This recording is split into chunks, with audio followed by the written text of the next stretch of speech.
my hope for 2024 is that Trump and Governor Santis of Florida will slug it out for the Republican nomination. Trump has turned into a pitiful figure, continually bemoaning his loss in 2020. Big Republican donors are abandoning him in droves. Santis is shrewd, ruthless, and ambitious. He is likely to be a Republican candidate. This could induce Trump, whose narcissism has turned into a disease, to run as a third-party candidate. That would lead to a Democratic landslide and force the Republican Party to reform itself. But perhaps I may be just a little bit biased. Mr. György Schwarz, aka George Soros, doesn't usually make the headlines himself.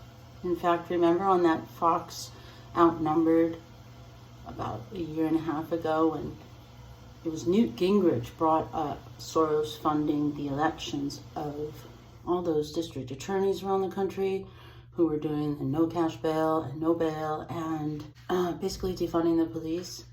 And the host said, oh, let's not talk about that. That's like a conspiracy theory. He's an American citizen, guys. He may live abroad, but he's an American citizen, naturalized in like the 50s or something. So that's how he can contribute so much through his, through his foundations.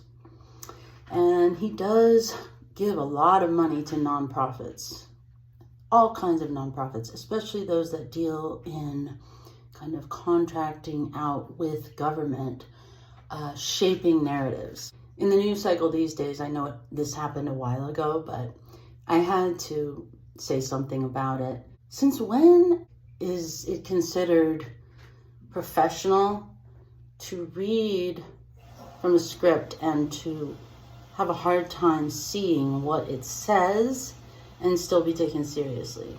I guess people who really believe in his assertions, to put it nicely, I guess they just give him a pass. Oh, he's so old, but he's helping us still.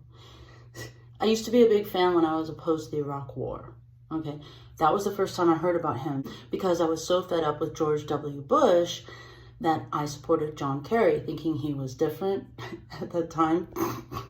Anyway, I knew that Soros had funded John Kerry's campaign, and obviously we know now that both candidates that make it and win the primaries are vetted. They are vetted so that there's no potential for any kind of maverick. They will all fall in line. In any case, he has stayed kind of in the shadows, but most people don't know that he almost bankrupted the Bank of London like decades ago by short selling the pound. So the guy's really smart. The Munich security conference is just an excuse for these guys to make more headlines that they don't deserve, kind of like Davos.